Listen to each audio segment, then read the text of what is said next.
Yo Mina, spoiler Boruto to Blue Vortex chapter 20 sudah tersebar di internet. Di chapter ini Sarada akhirnya menggunakan Mangekyo Sharingan-nya. Seperti apa cerita lengkapnya? Oke, kita langsung masuk saja ke pembahasannya. Let's go!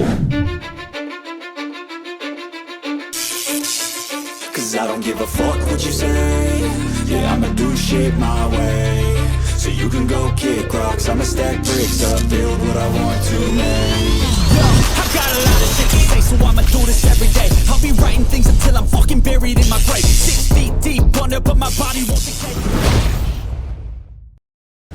Judul Boruto to Blue Vortex chapter 20 ini adalah Karena Cinta. Chapter kali ini menampilkan Konohamaru sebagai sampul halamannya. Sementara cerita chapter kali ini diawali dari akhir chapter kemarin, di mana Konohamaru sudah di ujung tanduk akan dilahap oleh Matsuri. Saat itu Konohamaru tidak bisa melakukan apapun, dia hanya bisa berteriak. Lalu Matsuri berkata, "Kau berisik sekali, mungkin kau akan diam setelah aku mematahkan lehermu, atau mungkin kau ingin terus berbicara sampai akhir. Di saat aku secara perlahan memakanmu, aku akan membiarkanmu memilih Konohamaru-chan." Seketika saat itu Konohamaru mengingat kembali ucapan Shikamaru kepadanya tentang misi yang saat ini dia jalani. Shikamaru berkata, "Cobalah bersikap ramah kepada mereka, jinakkan mereka, selagi mereka belum jahat, selagi mereka masih anak-anak." Setelah mengingat itu, Konohamaru berkata kepada Matsuri, "Bukankah kau mengatakan bahwa kau suka berbicara denganku, bahwa ini adalah hari terbaik dalam hidupmu? Jika kau memakanku, aku akan mati, dan kita tidak akan pernah bisa berbicara seperti ini lagi." Matsuri membalas ucapan itu dengan berkata, "Ya, itu memang menyenangkan, tapi juga menakutkan. Seperti aku kehilangan kewarasanku, seperti aku bukan diriku sendiri. Kau membuatku gila, kau berbahaya bagiku, dan aku mengerti itu. Menyingkirkan sesuatu yang berbahaya adalah naluri bertahan hidup yang dasar. Tapi di saat yang sama, aku menginginkanmu sepenuhnya. Kedua hal itu ada bersamaan, dan mendorongku untuk memakanmu hidup-hidup." Ucapan Konohamaru ternyata tidak membuat Matsuri berhenti untuk melahapnya. Konohamaru pun kembali berteriak. Setelah itu beralih ke Sarada dan yang lainnya. Araya mencoba menggunakan jutsu angin, tapi itu tidak berpengaruh. Begitupun dengan Mitsuki, sehingga saat itu mereka berdua kembali berhasil ditahan oleh Ryo. Ryo berkata, "Ini Skakmat Senpai, tidak peduli bagaimanapun kau melihatnya." Melihat situasinya gawat, Araya meminta Yodo dan Sarada untuk pergi. Dia berteriak, "Yodo, Sarada, jangan pikirkan kami, larilah." Mendengar itu Ryo berkata, "Jangan bodoh, aku tidak akan membiarkan mereka pergi begitu saja. Tapi kau tahu, membunuh kalian begitu saja itu tidak masuk akal. Itu sangat konyol. Jadi mari kita lakukan ini. Beritahu aku di mana keberadaan Otsutsuki Boruto atau siapapun rekannya, mungkin juga kelemahannya atau informasi apapun yang kalian punya. Jika kalian melakukannya, aku akan melupakan semuanya." Mitsuki berkata, "Ini jebakan. Dia ingin membunuh kita semua. Larilah sekarang." Ryo berkata lagi, "Betapa tidak manusianya perbuatan itu. Bukankah kalian yang mengkhianatiku lebih dulu? Jangan samakan aku dengan kalian." Melihat penawaran Ryo, Yodo mulai meminta Sarada untuk segera memberitahu lokasi Boruto kepada Ryo, dan itu membuat Sarada terkejut. Yodo berkata, "Dia akan membunuh semua orang. Katakan sesuatu, apa saja. Cepat bicara, Sarada." Sarada berkata, "Apa kau bodoh? Kau percaya padanya? Jangan tertipu dengan jebakan yang begitu jelas." Yodo berkata lagi, "Jadi kita harus bagaimana? Duduk diam dan menunggu dia membunuh kita?" Sarada berkata, "Maaf, aku bukan tipe orang yang menjual teman demi menyelamatkan diri, dan aku juga hampir tidak tahu apapun dari awal tentang Boruto." Saat itu Sarada langsung mengingat ucapan Sumire yang berkata, "Aku juga ingin membantu Boruto secara terang-terangan, kau tahu, tapi kita hampir tidak tahu apapun yang penting tentang dia, dan karena itulah kita masih bisa hidup bebas di desa." Setelah itu Yodo berkata lagi, "Aku selalu bertanya-tanya kenapa kau membela seorang pengkhianat desa sepertinya. Aku rasa sekarang aku mengerti. Bahkan jika dunia menjadi musuhnya, kau ingin menjadi satu-satunya orang yang mendukungnya kan? Dia itu orangnya ya. Tapi apa kau tahu, begitu juga Shinki bagiku." Mendengar perdebatan Yodo dan Sarada, Ryu langsung berkata, "Jadi bagaimana Senpai? Apa yang harus kulakukan? Haruskah aku membunuh kalian semua? Atau..." Mendengar itu Yodo langsung menghentikan ucapan Ryu dengan berkata, "Ryu, tunggu, sayang sekali, tapi dari awal kami memang tidak punya informasi apapun tentang Boruto." Ryu berkata, "Itu tidak bisa diterima." Saat itu Yodo terus mencoba membujuk dan meyakinkan Ryu. Dia berkata lagi, "Dengarkan aku dulu, oke? Aku punya tawaran lain. Ambil aku saja sebagai gantinya. Aku akan menggunakan kemampuan sensoriku untukmu dan bekerja sama sepenuhnya." Mendengar itu Sarada menghentikan Yodo dengan berkata, "Hei Yodo, apa yang kau lakukan?" Araya pun menganggap tindakan Yodo itu sangat bodoh, tapi Yodo tidak memperdulikannya. Dia berkata kepada Ryu, "Jika yang kau inginkan adalah informasi, aku akan memberikannya kepadamu. Aku akan menyampaikan semuanya yang aku rasakan kepadamu. Setelah itu beralih lagi ke Konohamaru. Matsuri terlihat meneteskan air mata. Dia berkata, apa? Ada sesuatu keluar dari mataku. Lalu Konohamaru memanggil nama Matsuri. Matsuri berkata, hatiku, kenapa? Yang dia lakukan hanya memanggil namaku. Dan apa ini di mataku? Konohamaru berkata, jadi kau menangis untukku sekarang. Matsuri berkata, air mata? Konohamaru berkata, itu karena kau sedih. Jauh di dalam hatimu, kau tidak ingin membunuhku. Matsuri berkata lagi, air mata? Apa ini? Apa yang terjadi padaku? Konohamaru berkata, Matsuri, aku ingin meminta sesuatu. Maukah kau menggenggam tanganku? Begitulah semuanya dimulai. Begitulah hubungan istimewa dimulai. Ya, satu langkah pada satu waktu. Sebuah langkah untuk masa depan kita. Setelah itu Konohamaru kembali mengingat ucapan Shikamaru yang berkata, cobalah bersikap ramah kepada mereka. Jinakkan mereka selagi mereka masih anak-anak. Sebelum mereka berubah menjadi jahat. Dan kemudian hianati mereka. Apa hatimu goyah? Jika kau telah menetapkan mereka sebagai musuh, bersikaplah tanpa belas kasihan. Jangan lengah. Habisi musuhmu dalam sekali serangan. Setelah mengingat itu Konohamaru berkata, kena kau. Lalu dia menggunakan Odama Rasengan dan berhasil menyerang Matsuri. Sementara itu di markas Shinju, Jura mengamati situasi Matsuri. Dia berkata, Matsuri ragu untuk memangsanya karena cinta. Tertipu, dia menderita serangan balik yang menyakitkan dari Sarutobi Konohamaru yang juga bertindak karena cinta. Tapi dia juga ragu. Betapa bodohnya, dia membiarkan kemenangan lolos dari genggamannya. Sementara itu di tempat lain, Yodo gagal meyakinkan Ryu dan justru tertusuk karena usahanya itu. Ryu berkata, aku menolaknya. Jangan memerintahku, oke? Melihat itu Sarada berteriak, Yodo, bertahanlah. Yodo, Yodo. Araya pun berteriak, sialan kau. Sementara Yodo berkata, kurasa ini memang tidak akan berhasil sejak awal. Tidak apa-apa, aku sudah selesai. Aku tahu itu. Ryu berkata, satu sudah tumbang, tinggal 3 lagi. Dan sekarang semuanya adalah bonekaku. Saat itu Yodo masih bisa berbicara. Dia masih sempat memberi nasihat cinta kepada Sarada. Yodo berkata, Sarada, aku tahu ini bukan waktunya, tapi dengarkan aku. Kau tidak cukup memahami dirimu sendiri. Kau tidak memahami perasaanmu sendiri. Demi siapa kau ingin menjadi kuat? Tapi aku tahu, aku bisa mendengarnya. Kau bingung, kau salah paham. Mungkin secara tidak sadar, kau sedang menipu dirimu sendiri. Sarada bertanya apa maksudnya. Lalu Yodo berkata, kau menyia-nyiakan kekuatanmu. Melihat Yodo masih sanggup berbicara, Ryu berkata, mengejutkan sekali. Dia sangat tangguh ya. Dia tidak tahu kapan harus mati. Sepertinya dia kesakitan. Mungkin aku harus menghabisinya dengan cepat. Tapi saat itu Yodo masih terus berbicara dengan Sarada. Dia berkata, aku tidak tahu kenapa kau menahan diri. Tapi tidak apa-apa jika kau tidak ingin menggunakan kekuatan itu untuk semua orang. Karena sekarang aku tahu ada seseorang yang spesial yang ingin kau lindungi. Tidak apa-apa jika kau hanya menggunakannya untuk itu. Setelah itu tiba-tiba pasir besi Ryu yang menahan mereka mulai menghilang. Mitsuki berkata, aku bisa bergerak. Apa yang terjadi? Pasir besi itu terkumpul di satu titik. Tidak, pasir besi itu diserap. Mata ini Mangekyo Sharingan. Sarada ternyata mengaktifkan Mangekyo Sharingannya dan berhasil menarik semua pasir besi milik Ryu ke satu titik seperti terserap oleh lubang hitam. Dan momen itu mengakhiri Boruto to Blue Vortex chapter 20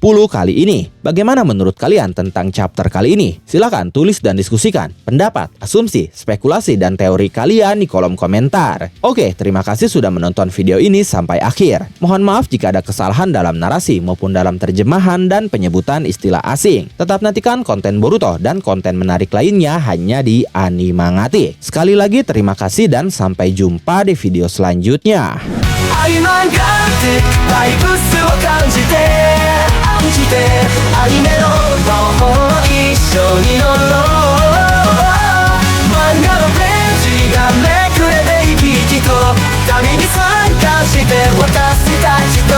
Come on.